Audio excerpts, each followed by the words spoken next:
नमस्कार, ABC channel में आपका स्वागत है। मैं हूं सचिन श्रीवास्तव और आप मेरे साथ देखेंगे आजमगढ़ से जुड़ी खबरें। आइए नजर डाल लेते हैं आज की खास खबरों पर। खबर के प्रायोजक हैं लखनऊ की प्रसिद्ध रक्त रोग विशेषज्ञ डॉक्टर शिल्पी अग्रवाल अब आपके शहर आजमगढ़ में। प्रत्येक माह के पहले और तीसरे गुरुवार को शहर के सिधारी में स्थित रेनबो हॉस्पिटल में दे रही है अपनी सेवाएं। काशी गोमती ज्वेलर्स, निकट भंवरनाथ मंदिर, अयोध्या रोड, आजमगढ़। सोने चांदी और डायमंड के 2000 से अधिक collection. HMPS, Kartalpur bypass, Sarai Mandraj, Azamgarh. Admission open nursery to class 9th and 11th और लाइफस्टाइल फर्नीचर, बेलनाडी, आजमगढ़। आजमगढ़ के थाना गंभीरपुर के अंतर्गत एक गांव में बीती रात एक दिल दहला देने वाली घटना सामने आई है। एक 15 वर्षीय नाबालिग किशोरी के साथ रेप की वारदात को अंजाम दिया गया। जानकारी के अनुसार बच्ची अपने ननिहाल आई हुई थी और रात में शादी में भतवान का खाना खाने के बाद अपने एक भाई के घर से दूसरे भाई के घर जा रही थी। इसी दौरान रास्ते में कुछ लड़कों ने उसे घेर लिया और उसके साथ बलात्कार किया। बलात्कारी उसे एक बगीचे में अचेत अवस्था में छोड़कर फरार हो गए। स्थानीय लोगों को घटना की जानकारी मिलने पर वे मौके पर पहुंचे और बच्ची को तत्काल बिंद्रा बाजार स्थित अस्पताल ले गए। अस्पताल में बच्ची की हालत गंभीर देखकर डॉक्टरों ने उसे जिला अस्पताल रेफर कर दिया। सूचना मिलते ही गंभीरपुर पुलिस सक्रिय हो गई और मौके पर पहुंचकर जांच शुरू की। पुलिस के अनुसार पीड़ित द्वारा लिखित प्रार्थना पत्र दिया गया कि मेरे बुआ की लड़की, जिसकी उम्र लगभग 15 वर्ष है, मेरे घर पर आई हुई थी। रविवार को मेरी बहन व बुआ की लड़की मेरे चाचा के घर निमंत्रण में गई थी। वहां से वापस लौटते समय बीच रास्ते में दीपक पटेल पुत्र हीरालाल, सुमित पटेल पुत्र बटोरन पटेल, फरहान पुत्र खुर्शीद निवासी गण रामपुर, रानीपुर रजमो बगल के बगीचे में लेकर चले गए, जहां पर सुमित पटेल द्वारा दुष्कर्म की घटना को अंजाम दिया गया तथा अन्य 2 आरोपी दीपक व फरहान सहयोग में कुछ दूर पर मौजूद रहे। प्रार्थना पत्र के आधार पर संबंधित धाराओं में सुमित पटेल पुत्र रामबचन सिंह उर्फ बटोरन पटेल निवासी ग्राम रानीपुर रजमो, रामपुर, दीपक पटेल पुत्र हीरालाल पटेल व फरहान पुत्र खुर्शीद निवासी ग्राम रानीपुर रजमो, रामपुर के खिलाफ मुकदमा पंजीकृत किया गया है, जिसकी विवेचना थानाध्यक्ष द्वारा संपादित की जा रही है।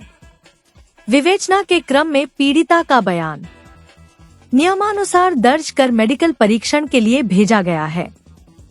सोमवार को पुलिस ने आरोपी सुमित पटेल, दीपक पटेल व फरहान को मुजफ्फरपुर चौराहे पास से गिरफ्तार कर न्यायालय चालान कर दिया।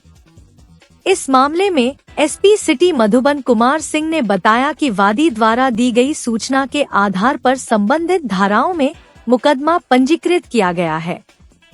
पीड़िता का बयान दर्ज कर मेडिकल परीक्षण कराया गया है। घटना में शामिल अभियुक्तों को गिरफ्तार कर लिया गया है। विधिक कार्रवाई की जा रही है। यह प्रकरण थाना गंभीरपुर का है। वादी द्वारा दी गई सूचना के आधार पर संबंधित धाराओं में मुकदमा पंजीकृत किया गया है। पीड़िता का बयान दर्ज कर उसका मेडिकल परीक्षण कराया गया है। अभियोग में नामित अभियुक्तों को गिरफ्तार किया गया है। मुकदमा पंजीकृत है। विधिक कार्रवाई की जाएगी। आजमगढ़ जिले के रानी की सराय थाना क्षेत्र के कोटिला के पास नेशनल हाईवे पर सोमवार को एक निजी लग्जरी बस और कार की टक्कर में कार सवार 3 लोग घायल हो गए। घायलों को जिला अस्पताल में भर्ती कराया गया है। जानकारी के अनुसार गाजीपुर निवासी लाली देवी उम्र 65 वर्ष, भरत भूषण उम्र 45 वर्ष और छोटेलाल उम्र 70 वर्ष अपनी कार से वाराणसी से घर लौट रहे थे। कोटिला के पास पहुंचते ही आजमगढ़ से वाराणसी की ओर जा रही एक निजी बस ओवरटेक करने के चक्कर में अनियंत्रित होकर कार से टकरा गई। टक्कर इतनी जोरदार थी कि बस सड़क किनारे खड्ड में चली गई, जबकि कार का अगला हिस्सा बुरी तरह क्षतिग्रस्त हो गया।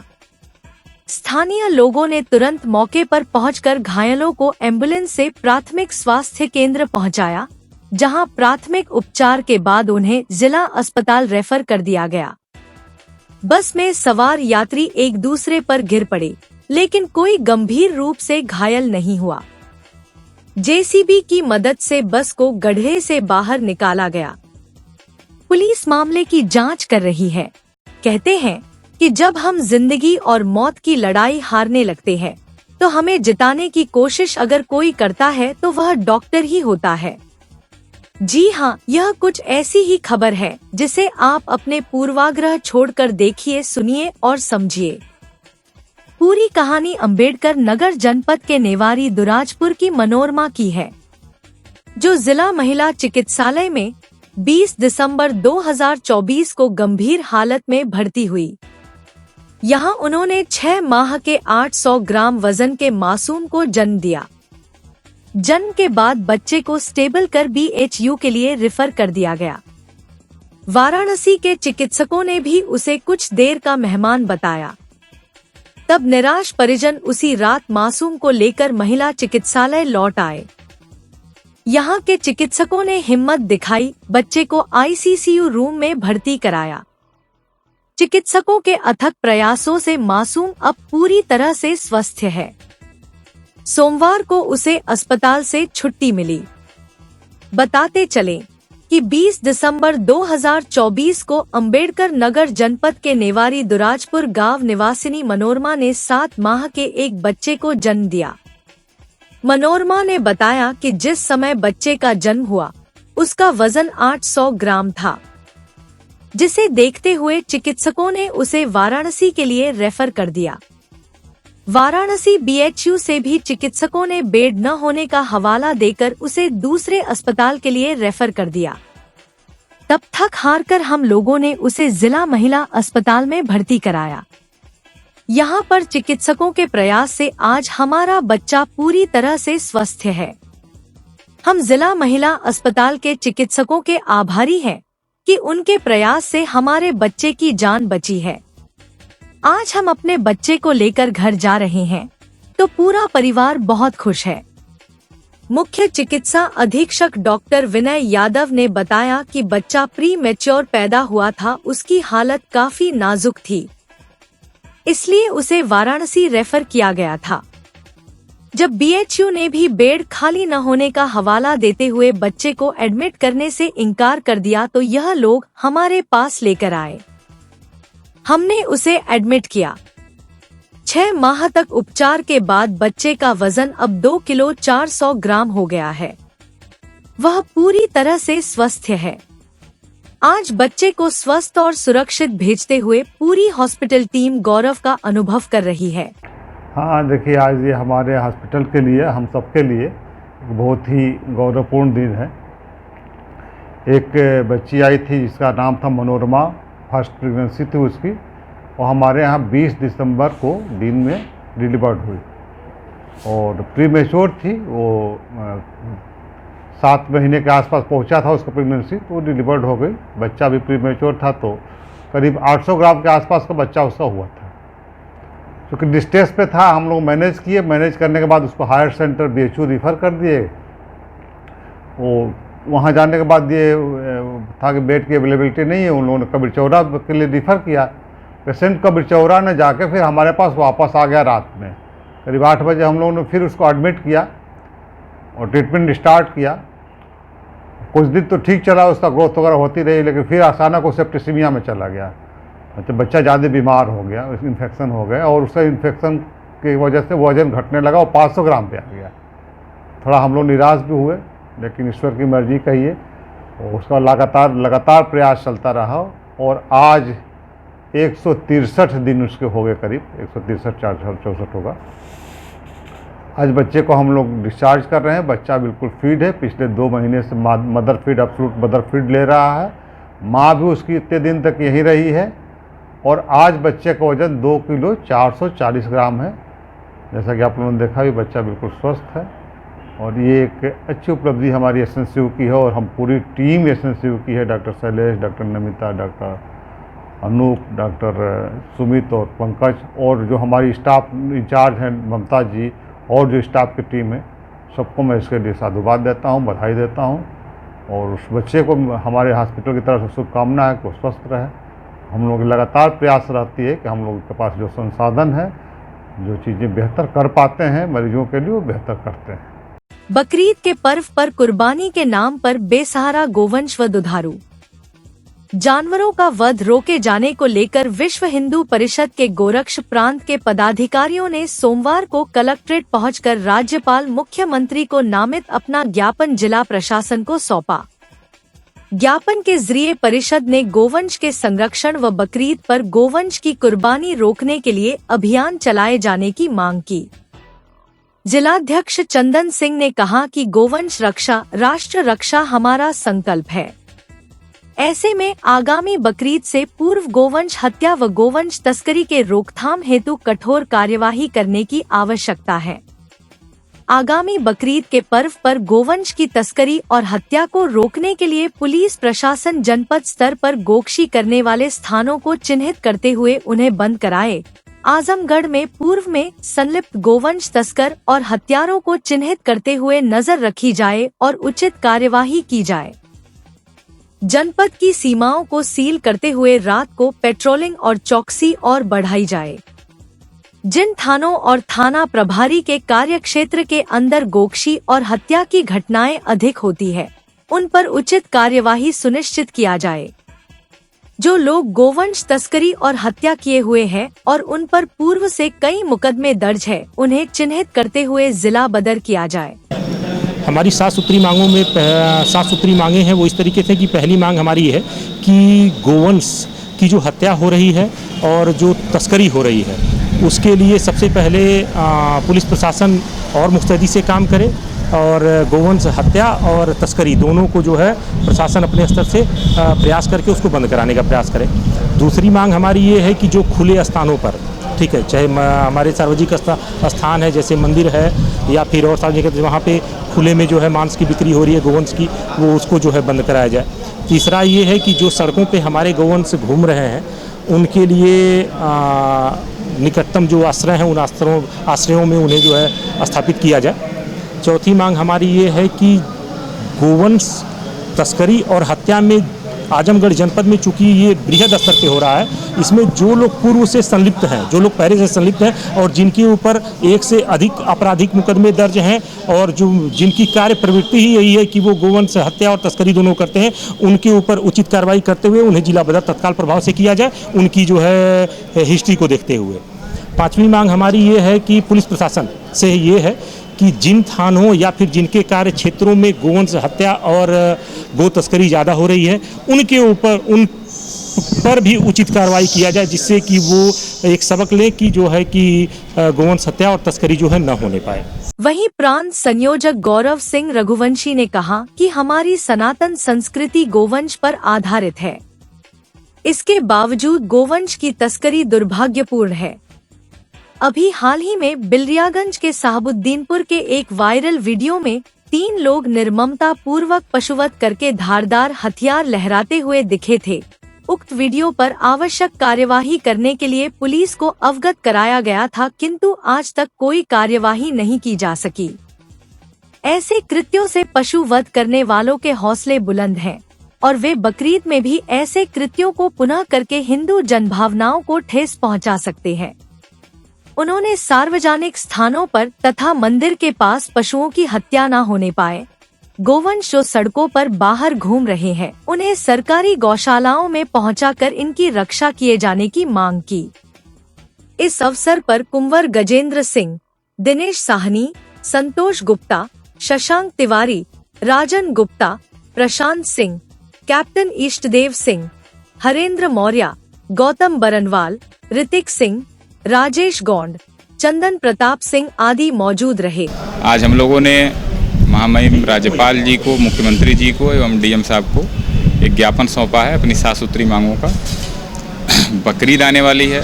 बकरीद के अवसर पर जनपद में तमाम स्थानों पर कुर्बानियां दी जाती हैं। इसको लेकर के गोरक्षा विभाग ने आज मांग किया है कि कहीं भी यदि ऐसी चीज़ें आती हैं जिससे सांप्रदायिक सौहार्द बिगड़े, उस पर प्रशासन पहले से ही सतर्कतापूर्वक कार्रवाई करे और सख्त कार्रवाई करे। किंतु अभी कुछ दिन पहले 10-15 दिन पहले बिलरियागंज थाना क्षेत्र का एक प्रकरण आया। वहाँ साबुद्दीनपुरी के रामनगर एक मोहल्ला है, वहाँ पे 3 लोग जो कि पशु का वध करके और हथियार लहरा रहे हैं, ऐसा वीडियो आया। सोशल मीडिया के माध्यम से हम लोगों ने भी समाज को अवगत कराया, प्रशासनिक अधिकारियों को अवगत कराया। और वह लोग, आरोप था गौमांस काट रहे हैं, 3 लोग उसमें दिख रहे हैं वीडियो में, हथियार लहरा रहे हैं। यशो बिलरियागंज के पास वो वीडियो गया, लेकिन उसके बाद भी उन लोगों को थाने पे बुलाकर केवल 151 में चालान करके छोड़ दिया गया। हमने ट्वीट किया, उस पर इन्होंने रिप्लाई आजमगढ़ पुलिस का आया है कि यह 1 साल पूर्व की घटना है, कुर्बानी दी गई है ईद के समय पर। तो अगर ईद के समय पर किसी भी बड़े पशु की कुर्बानी दी जाती है, उसके लिए नियम यह है कि स्लाटर हाउस होना चाहिए, लाइसेंस उसका होना चाहिए। अगर बगैर लाइसेंस के बिलरियागंज थाना क्षेत्र में कहीं भी बड़े पशु का वध किया जा रहा है, चाहे भैंस ही क्यों न हो, उस पर प्रशासन को प्रथम दृष्टया मुकदमा करके जांच करके उसके ऊपर कार्रवाई करना चाहिए था। फूड विभाग का उनके पास लाइसेंस है कि नहीं है, नगर पालिका ने उनको लाइसेंस दिया है कि नहीं दिया है स्लाटर हाउस खोलने का या काटने का, किसी चीज़ की जांच नहीं की गई। सीधे प्रशासन द्वारा इस मामले को दबा दिया गया जांच के नाम पर। अगर आप मुकदमा दर्ज नहीं करेंगे, आप पहले ही न्यायालय का काम करने लगेंगे, न्यायालय ने सजा देगी। जांच आप करके दीजिए, आप मुकदमा लिखिए, लेकिन प्रशासन की मिली भगत कुछ न कुछ है इन गौ तस्करों से, इनके ऊपर कोई कार्रवाई नहीं की गई। और इसके लिए हम लोगों ने डीएम साहब से भी बात किया है, इस घटना पर कड़ी से कड़ी कार्रवाई किया जाए। अगर कोई व्यक्ति वीडियो बना करके डाल रहा है, हथियार लहरा रहा है, तो यह समाज को डराने का प्रयत्न है और यह गंभीर अपराध की श्रेणी में आता है। इसके बावजूद भी आजमगढ़ प्रशासन का कोई कार्रवाई न करना यह बहुत ही दुखद है और चिंताजनक है। और इसको लेकर के अगर नहीं कार्रवाई होगी तो हम लोग मुख्यमंत्री जी तक भी जाएंगे। और अगर कुर्बानी के समय में वह वीडियो बनाया गया था और आपके संज्ञान में अब आया है, तो आपने कार्रवाई क्यों नहीं किया? और कार्रवाई अगर आप नहीं करेंगे तो आने वाला जो समय कुर्बानी का, ऐसे तमाम लोग वीडियो बना के डालेंगे, ऐसे तमाम लोग कुर्बानियां देंगे और आप फिर से वही कहेंगे कि नहीं, कुर्बानी के समय में ये बड़े पशु का वध कर सकते हैं। प्रशासन अगर हमको बताए, लिख करके दे दे कि नहीं, आप प्रशासन हम कह रहा है भाई कि आप बड़े पशु का वध कर सकते हैं, आप भैंस काट सकते हैं, कहीं भी काट सकते हैं, अपने घर में काटिए या सार्वजनिक काटिए। अगर ऐसा कानून कहता है तो कोई बात नहीं, हम लोगों को जेल भेज दीजिए। लेकिन अगर कानून यह कह रहा है कि आपको लाइसेंस लेना अनिवार्य है, उसके बगैर आप नहीं काट सकते हैं, और अगर इनके जानकारी में आया है तो यह इस पर मुकदमा होकर के कार्रवाई होना चाहिए, केवल 151 में चालान नहीं होना चाहिए। ग्रामीणों द्वारा बताया जा रहा है वहाँ यशो बिलरियागंज की भूमिका संदिग्ध है और इसको लेकर डीएम साहब से आज वार्ता किया गया और उन्होंने कार्रवाई का भी आश्वासन दिया है। और मीडिया के माध्यम से भी आज मैं मांग करता हूँ कि बिलरियागंज थाना क्षेत्र का जो प्रकरण है, इस पर कार्रवाई होना चाहिए, ताकि सभी प्रकार के गौ तस्कर और जो भी भैंस या बड़े पशुओं का वध करने वाले लोग हैं, इनके अंदर एक भय का माहौल पैदा हो। कानून का राज है, इनको ये लगे, और आजमगढ़ में ये घटनाएं हम लोग बर्दाश्त नहीं करेंगे, यही मांग करते हैं। जमीयत उलमा हिंद के अध्यक्ष मौलाना अरशद मदनी की याचिका पर 21 अक्टूबर 2024 को पूर्व चीफ जस्टिस DY चंद्रचूड़ के नेतृत्व में 3 सदस्यीय बेंच ने इस्लामी मदरसों के खिलाफ किसी भी कार्रवाई और उन सभी नोटिसों पर रोक लगा दी थी जो विभिन्न राज्यों, विशेषकर उत्तर प्रदेश सरकार द्वारा मदरसों को जारी किए गए थे। और उसमें कहा गया था कि अदालत द्वारा नोटिस जारी किए जाने के समय तक इस संबंध में अगर कोई नोटिस या आदेश केंद्र या राज्य सरकार की ओर से जारी होता है तो उस पर भी विधिवत रोक जारी रहेगी। सुप्रीम कोर्ट की इस रोक के बावजूद उत्तर प्रदेश के उन सभी मुस्लिम बहुल जिलों में जिनकी सीमाएं नेपाल से मिलती हैं, मदरसों ही नहीं दरगाहों, ईदगाहों और कब्रिस्तानों के खिलाफ एक तरफा कार्रवाई धड़ल्ले से न केवल जारी है, बल्कि अब तक सैकड़ों मदरसों को असंवैधानिक घोषित करके सील किया जा चुका है और सूत्रों के अनुसार कई मदरसों को ध्वस्त भी किया जा रहा है। दुख की बात तो यह है कि वैध दस्तावेज होने के बावजूद यह अभियान जारी है, जिसको लेकर मुसलमानों में गंभीर चिंता और भय की लहर फैल गई है।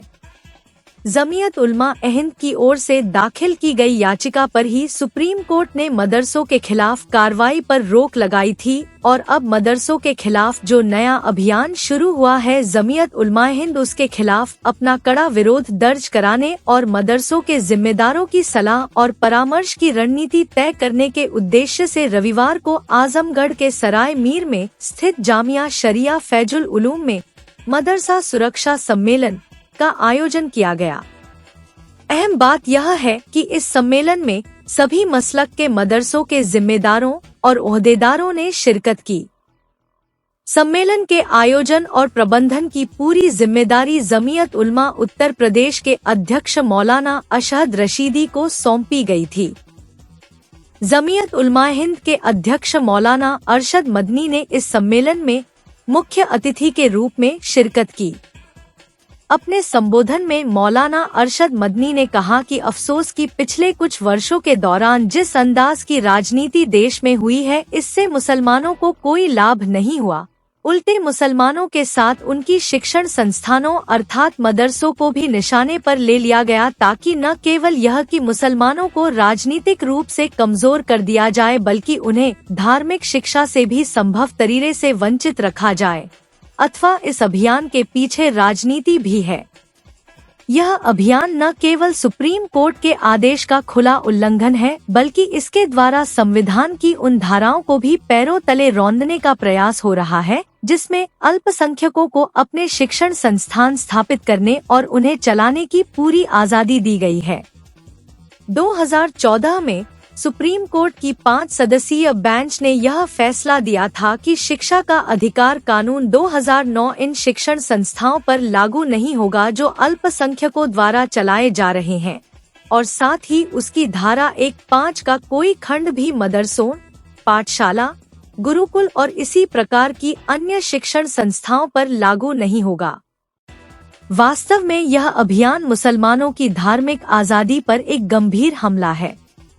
जमीयत उलमाए हिंद उसके खिलाफ कानूनी संघर्ष कर रही है और मदरसा सुरक्षा सम्मेलन का आयोजन करके मदरसों के सभी जिम्मेदारों की सर्वसम्मति से मदरसों की सुरक्षा के लिए एक व्यापक और प्रभावी रणनीति भी तैयार करने का प्रयास किया जाएगा।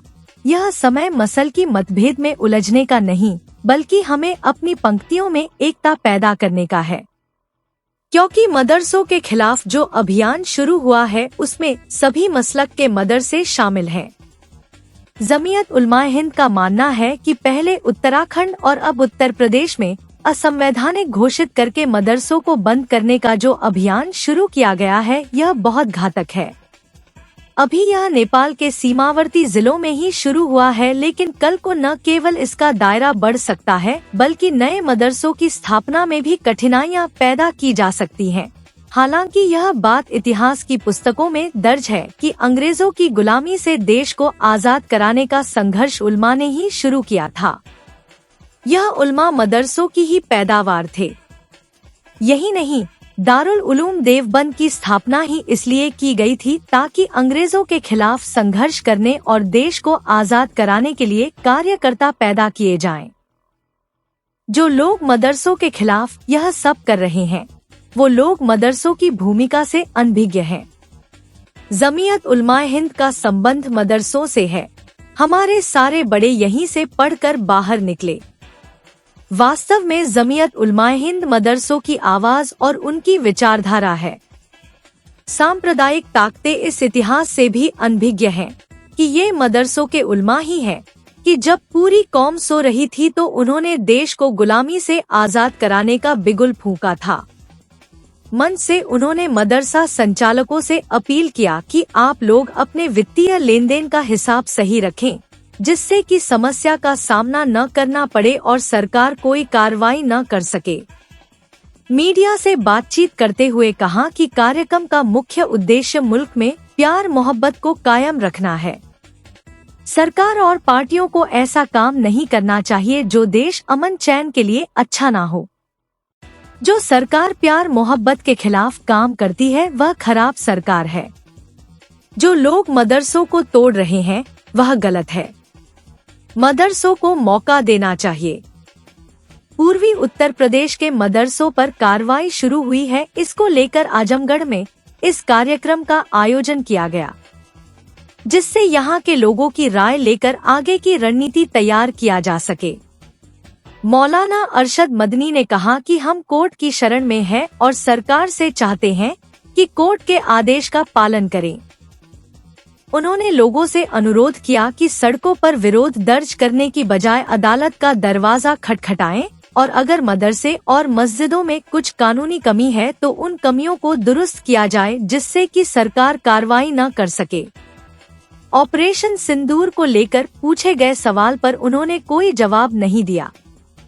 वहीं उन्होंने कहा कि मदरसा सुरक्षा के लिए हमारी लड़ाई कानूनी रूप से जारी रहेगी। हमें अमन व अमान को कायम रखना, प्यार और मोहब्बत के लिए काम करना, गवर्नमेंट हो या अफराद हो या पार्टियां हो, उनका वो काम जिससे आपस में नफरत पैदा होती है, ये मुल्क के लिए, पार्टियों के लिए बर्बादी की चीज है।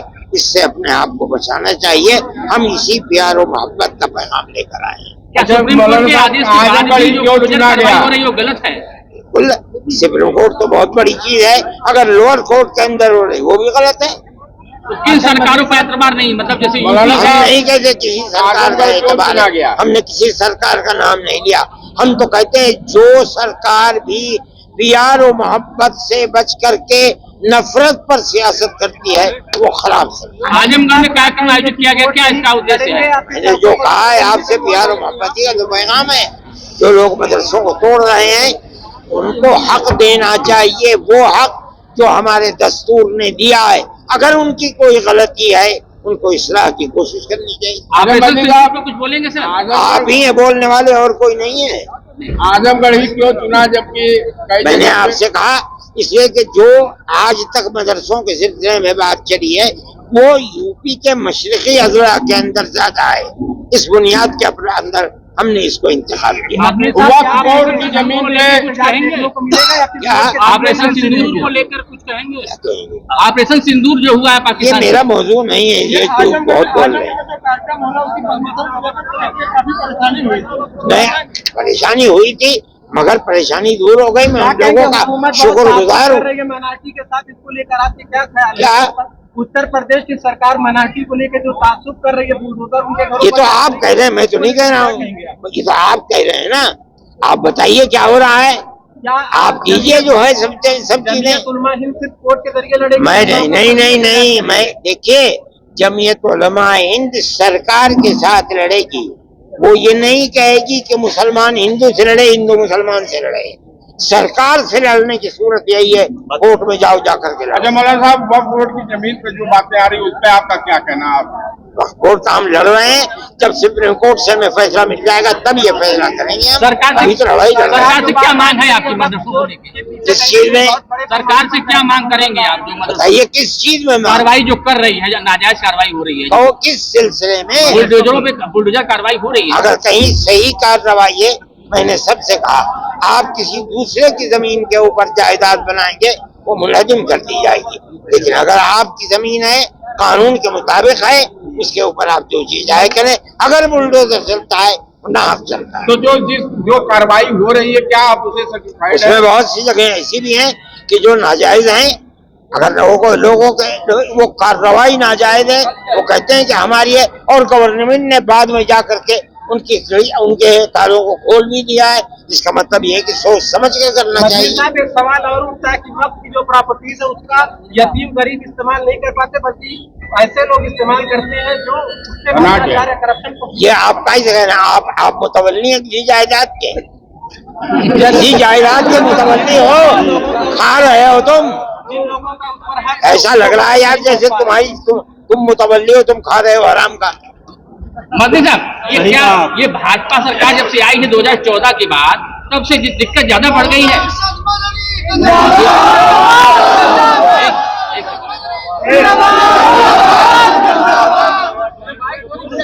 मैं ये बात नहीं कह रहा हूँ, मैं आज की बात कर रहा हूँ। आज अगर कांग्रेस गवर्नमेंट है और सूबे में ये हो रहा है, गलत हो रहा है। भाजपा गवर्नमेंट है, ये हो रहा है, गलत। समाजवादी का मैं कहता हूँ ये हो रहा है। गवर्नमेंट का काम ये है कि रहने वालों को कानूनी दस्तूरी हक दिया जाए। आप अगर मेरी मस्जिद को कोई भी हो तोड़ रहा है और मस्जिद अपनी जगह पर बनी हुई है, कागजात हैं, आपको हक नहीं है कि आप उसे तोड़। मैं ये बात कह रहा हूँ। कुछ आपने सर्वे किया कितने मस्जिदों पर कार्रवाई हुई है? मैं सर्वे, अल्लाह के बंदे, 85 साल का बुढ़ा आदमी हूँ, मैं क्या सर्वे कर दूंगा? नहीं, कुछ आंकड़ा है आपके पास? आंकड़ा है, सैकड़ों क्या हजारों, दसों हजार मस्जिदें हैं, लाखों मस्जिदें हैं मुल्क के अंदर जो बनी हुई हैं। अब वो मस्जिद वाले जाने, गवर्नमेंट जाने। देखिए अगर वो कागजात है, अगर वो सन 47 से पहले की बनी हुई है, उनके लिए कोई कानून, ये वक्त बाई यूजर है, उनके लिए कोई कानून नहीं। मौलाना साहब आपने कहा कि परमिशन की जरूरत है, अगर मस्जिद और मदरसे बनाए जा रहे हैं तो सरकार से परमिशन लेके बनाए जा रहे हैं, तो क्या इस तरीके की कवायद को आपको लगता है कि गवर्नमेंट आपकी बात को सुनेगी? सुनना चाहिए गवर्नमेंट को, कैसे नहीं होगा। हम कोर्ट में जाएंगे और कहेंगे कि जब हमारा हक है और हम मांग रहे हैं तो हमें देना चाहिए। सर, अभी आपने अपने संबोधन में ये बताया कि अयोध्या का जो फैसला था वो कोर्ट आपके पक्ष में थी, लेकिन बाद में बिल्कुल दो चीजें हमारे पक्ष में है, एक चीज उनके पक्ष में चली गई। हालांकि वो जो उनके पक्ष में गई है वो हमारी दो चीजों का नतीजा है। जब जमीन हमारी है उनके पास कैसे चली जाएगी। ऑटो रिक्शा चालक समिति व जन किसान कल्याण समिति ने सोमवार को संयुक्त रूप से अपनी 5 सूत्रीय मांगों का ज्ञापन जिला प्रशासन को सौंपा। संयुक्त समिति ने इस दौरान सरकारी अस्पताल की व्यवस्थाओं पर अपना रोष जाहिर करते हुए मांग की कि डॉक्टर बाहर की दवाएं न लिखे, वे जो दवाएं लिखते हैं वे हॉस्पिटल में मौजूद हो। सदर अस्पताल सहित सभी ब्लॉक स्तर के अस्पतालों में sonography, ECG, MRG, CT scan की सुविधा उपलब्ध हो। भ्रष्टाचार में लिप्त डॉक्टर एवं कर्मचारियों के विरुद्ध कार्यवाही हो। न्यायोचित कार्य करने वाले डॉक्टरों को सम्मानित किया जाए व मेडिकल क्षेत्र में व्याप्त लूट एवं भ्रष्टाचार को रोका जाए ताकि गरीब जनता को समुचित इलाज मिल सके। मैं अपने दामाद को सदर अस्पताल में ले गया था दवा दिलाने के लिए, दिखवाया तो डॉक्टर साहब देखे और दवा तुरंत टोटल बाहर की लिख दिए और उनके कंपाउंडर कह रहे फला मेडिकल हॉल से दवा ले लीजिए। हम कहें कि वो अंदर नहीं दवा है, आप लोग प्रचार करने के लिए बैठे हैं या इलाज करने के लिए बैठे हैं। तो उन्होंने गुस्सा होकर के सारी दवा जो लिखी थी उन्होंने कट करके दूसरी दवा लिख दिया और हमने पूछा कि ये दवा अगर पहले थी तो आपने क्यों नहीं लिखा? कहते उनसे मतलब, अरे हम के सर देख लीजिए, अभी नहीं तो सीएमओ साहब से मिलना पड़ेगा। कहा जिससे मर्जी में उससे मिलिए, हम जो लिखे हैं वही लिखेंगे। और सरकारी तनख्वाह से इनको एलर्जी नहीं है, सरकारी व्यवस्था से इनको एलर्जी नहीं, ये कुर्सी से एलर्जी नहीं, सरकारी व्यवस्था से एलर्जी है। इनको जांच बाहर से, दवा बाहर से, सोनोग्राफी बाहर से, तो ये उस कुर्सी पर क्यों बैठे हैं? उनको भी बाहर हो जाना चाहिए ना। ये वहाँ व्यवस्था सब सही बेकार है तो सरकार की व्यवस्था का जो है दजिया उड़ाते हुए अगर इस तरह डॉक्टर लोग कर रहे हैं तो इनको भी ड्यूटी कर। सोमवार को जहानागंज थाना क्षेत्र के गांव कारीसात का मामला जिलाधिकारी के पास पहुंचा। पीड़ित परिवार ने बताया कि मामला जमीनी विवाद से जुड़ा है। 2007 में जमीनी आवंटन हुआ था। आवंटन 7 बिस्वा जमीन का हुआ था। लगभग 4 बार जिसकी पैमाइश हुई, लेकिन मौके पर 5 बिस्वा ही जमीन है, जिसके चलते पीड़ित के रास्ते व नाली की समस्या का कोई समाधान नहीं हो सका। वह आज भी पगडंडियों के सहारे अपना आवागमन कर रहे हैं। पीड़ित ने फिर से जमीन की पैमाइश किए जाने और रास्ते व वाली की सुविधा प्रदान किए जाने की मांग की। ये जमीन का मामला है सर, 2007 में आवासीय आवंटन हुआ था 7 बिस्सा कुछ कड़ी हम लोगों को डीएम द्वारा हुआ था। इस समय हम लोग 4 बार नपवा चुके हैं। मौके पर 5 बिस्सा जमीन है। रास्ता सर नहीं है, मौके पर नहीं। हम लोग थे तो लोग अगले बगले से जोत लिए हैं और मौके पर हम लोगों को जाने आने के लिए रास्ता भी नहीं है। मेड़ धर कर जाते हैं आते हैं। रास्ता नाली चाहते हैं सर। आप पूरी मौके पर हमारी ज़मीन की पैमाइश कर दीजिए।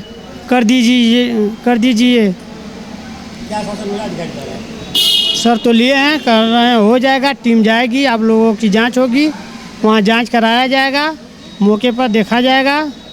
Lifestyle furniture, Belnadi, Azamgarh. सभी प्रकार के फर्नीचर एवं इलेक्ट्रॉनिक सामानों की भरपूर रेंज उपलब्ध। हमारे यहाँ EMI की सुविधा 0% ब्याज पर उपलब्ध। इलेक्ट्रॉनिक सामानों में LED TV, refrigerator, washing machine, air conditioner, air cooler, deep freezer, water cooler, mixer, juicer, iron, fan, induction, battery, inverter, electric geyser, gas geyser, आटा चक्की इत्यादि। फर्नीचर के सामानों में बेड, गद्दा, सिंगारदान, अलमीरा, sofa, table, chair, rack, stool, संदीली, सीढ़ी, डाइनिंग टेबल, झूला आदि। शादी विवाह की हो तैयारी या ऑफिस और घर के लिए सामानों की करनी हो खरीदारी, पहुँचिए lifestyle furniture, Belnadi, Azamgarh. Kashi Gomti jewellers, a wing of Kashi Gomti group, निकट भंवरनाथ मंदिर, अयोध्या रोड, आजमगढ़।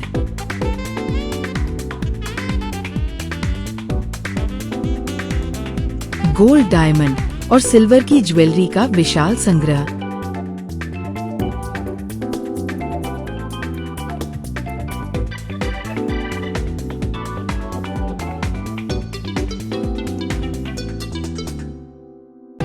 शादी के गहनों का संपूर्ण पैकेज मात्र 1,51,000 रुपए में। शुद्धता की 100% गारंटी।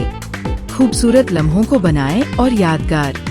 पहुँचे काशी गोमती ज्वेलर्स, निकट भंवरनाथ मंदिर, अयोध्या रोड, आजमगढ़।